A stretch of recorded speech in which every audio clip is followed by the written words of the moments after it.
Dạ em chào cô chú anh chị em đang xem kênh đặc sản quê tôi. Hôm nay em chia sẻ cách làm hành phi giòn ngọt để lâu vẫn giòn mà không cần phơi nắng. Cách làm như thế nào thì em mời cô chú anh chị em cùng xem video của em ha. Để làm hành phi được giòn thì có nhiều yếu tố. Trong đó cái yếu tố quan trọng nhất đó là cái việc chọn loại hành. Thì ở đây em dùng là loại hành bắc nè. Cái hành bắc thì mình phi lên nó sẽ giòn hơn. Và nếu như anh chị đi chợ thấy cái hành này thì nó cũng là hành bắc nè, nhưng mà cái hành này thì nó còn tươi, còn đây là cái hành này nó khô rồi nè. Đó, anh chị so sánh nè, nó cũng là hành bắc, nhưng mà một loại là tươi, một loại là khô. Thì cái hành tươi nó sẽ còn nhiều nước. Mình phi, nếu cái loại này mình làm nó cũng giòn nữa, nhưng mà với điều kiện là cái hành này mình phải phơi nắng để cho nó hết cái nước tại vì bây giờ nó còn tươi nên nó rất là nhiều nước nè. Còn cái hành này thì nó khô hơn thì mình làm nó sẽ ít nước hơn và nó dễ làm hơn, nó cũng giòn hơn mà mình không có cần phơi nắng. Còn đây là cái loại hành tím mà thường ngày mình nấu ăn cho thơm nè. Đó, thì cái hành này thì mình phi nó sẽ không có giòn ha. Mình phi nó sẽ mềm mềm lâu lắm, nó không có giòn, mà mình phi để cho nó giòn thì nó sẽ bị đắng, nó sẽ bị cháy, bị đắng. Đây em để gần cho anh chị so sánh nè. Đó là hai loại hành nó khác nhau ha. Củ hành thì mình sẽ đi lột vỏ. Lột vỏ củ hành thì cũng dễ.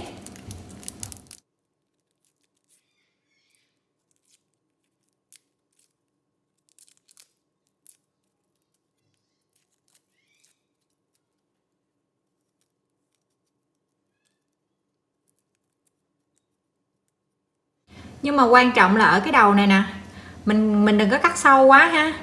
Tại vì mình cắt sâu quá thì tí nữa khi mà mình cắt hành nó bị nó vụn ra hết Đây nè, mình để nguyên, mình để nhiều nhiều như vậy nè.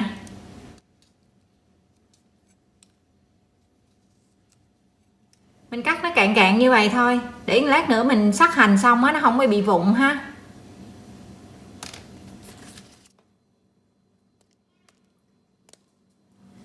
Củ hành sau khi bóc vỏ xong thì mình đi rửa cho thật sạch. Và anh chị nhớ là mình rửa nhanh thôi ha, đừng có rửa lâu, tại vì mình ngâm nước lâu là nước nó sẽ ngấm vô nó ngấm vô cái củ hành là mình phi nó sẽ không có giòn ha. Củ hành sau khi mình rửa sạch xong thì mình phải để cho thật là khô ráo nước luôn ha. Và để đảm bảo hơn thì mình sẽ dùng một cái thau khác, cái rổ khác, và mình lót cái giấy ăn ở dưới nè. Mình đổ cái củ hành ra để mình kiểm tra xem là nó có còn nước hay không. Nếu còn nước thì nó sẽ thấm hút ở dưới cái giấy nè. Đó, hoặc là mình lau luôn như vậy nè. Bởi vì hành mà không có khô ráo là khi mà mình phi thì hành nó không có giòn ha. Đó, nó cũng còn tí xíu nước nè. Tiếp theo thì mình sẽ đi bào mỏng cái củ hành này. Mình dùng cái dao bào cũng được, hoặc là mình cắt mỏng cũng được. Nhưng mà mình cắt dọc chứ mình không có cắt ngang ha. Tại vì nếu mà mình cắt ngang như vậy nè, khi một lát nữa mình phi lên thì cái hành phi của mình nó bị vụn hết. Còn mình bào như vậy bào xuôi như vậy nè, thì một lát nữa mình phi xong cái hành của mình nó còn nguyên miếng, nhìn nó đẹp hơn. Đó.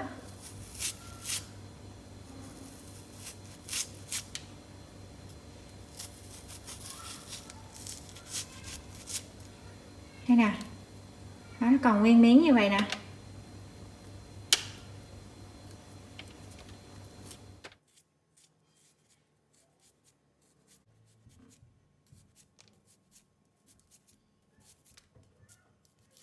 Trong thời gian mà mình bào củ hành thì mình trải cái củ hành ra, mình trải ra như vậy nè, để cho nó bốc hơi nước, thì tí nữa mình phi thì nó cũng giòn hơn nữa, nó đỡ bị nước nhiều Khi mình bào xong hết hành thì những cái hành mà lúc nãy mà mình bào trước nó cũng khô ráo hết rồi nè.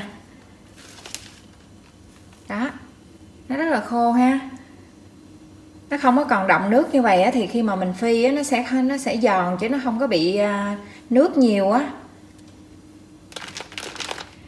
Chắc chắn là sẽ có nhiều anh chị sẽ thắc mắc là sau khi em bào xong cái mâm này chắc là cay mắt lắm. Thì em cũng bật mí luôn là không hề cay mắt ha. Cái lý do là cái hành của mình nó rất là khô, cho nên có lẽ là nó sẽ không có bốc hơi nước nhiều á, thì nó không có làm cay mắt và hoàn toàn em không có làm cái gì hết. Thường thì để giảm cay mắt thì anh chị sẽ cho củ hành vào trong tủ lạnh vài tiếng rồi mình mới xắt. Thì em không có thích cái cách đó, tại vì khi mình cho vào trong tủ lạnh á, khi mình lấy ra mình xắt á thì nó sẽ tươm nước ra. Nó tươm nước ra nó làm cho cái hành mình bị ướt.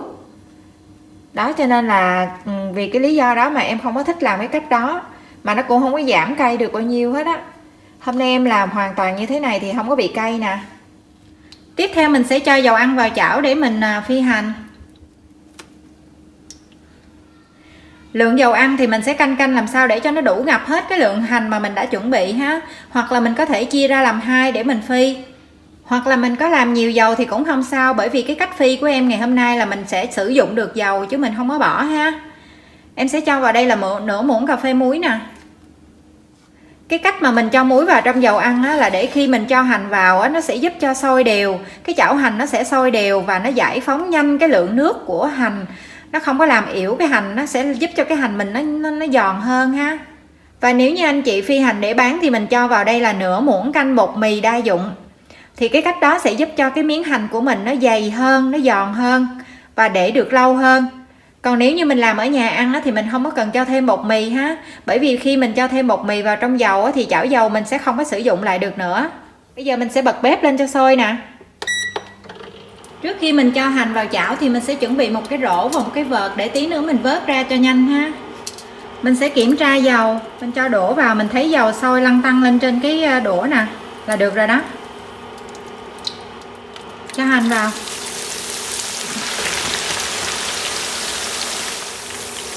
Mình hạ xuống lửa ở mức trung bình thôi ha. Dưới trung bình một tí xíu, lửa sẽ dưới trung bình một tí xíu và mình sẽ không có sơ ha. Chỗ nào mà nó chưa có ngập dầu thì mình đè nhẹ xuống thôi.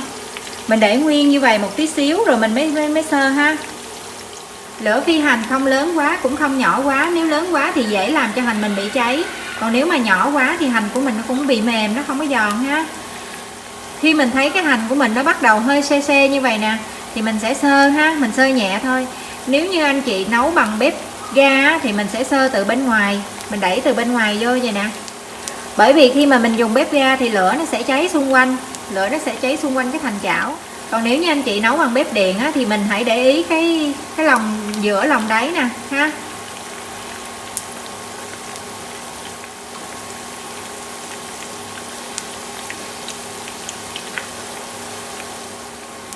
Mình thấy hành sắp vàng rồi á.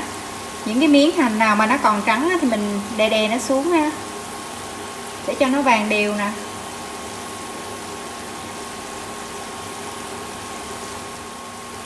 Mình thấy hành nó hơi vàng mà còn trắng như vậy nè là mình vớt ra được rồi ha.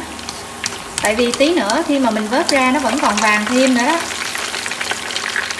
Và khi mà mình vớt ra là mình không có tắt bếp ha. Tại vì nếu mà mình tắt bếp là dầu nó sẽ bị rút vô trong hành á, nó cũng làm yếu cái hành nữa.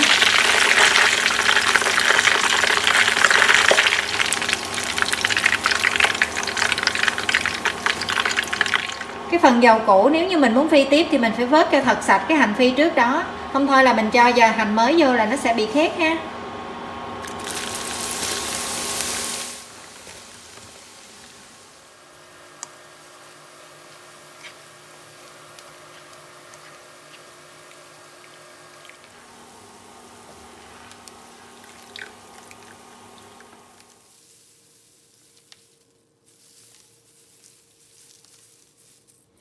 Cái hành lúc nãy khi mình vớt ra nó còn trắng, bây giờ mình để nguội thì cái màu vàng của nó rất là vừa luôn nè ha. Và nó giòn lắm luôn á anh chị. Đây, em xới lên là anh chị nghe tiếng là biết nó giòn rồi nè.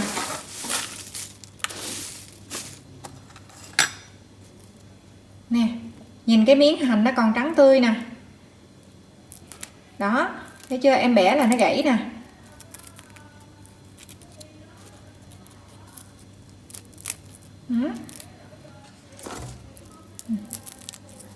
Giòn lắm luôn á.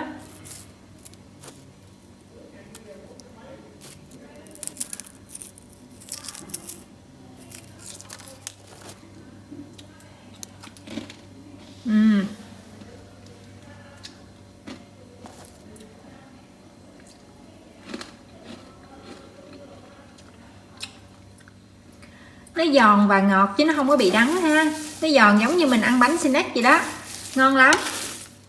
Mình đợi cho hành phi nguội hẳn rồi mình chuẩn bị keo lọ sạch có nắp để mình bảo quản ha. Và mình sẽ dùng một cái tấm giấy ăn nè, cái tấm giấy nhà bếp á. Mình sẽ lót ở dưới cái đáy nè.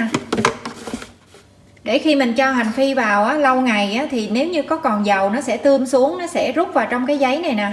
Thì cái hành phi mình nó cũng giữ cho nó giòn được lâu hơn nữa ha.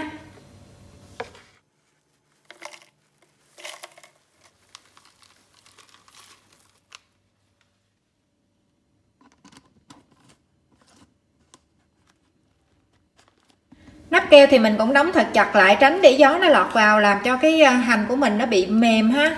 Và tuyệt đối là mình không có cho hành vào lúc mà hành còn nóng ha.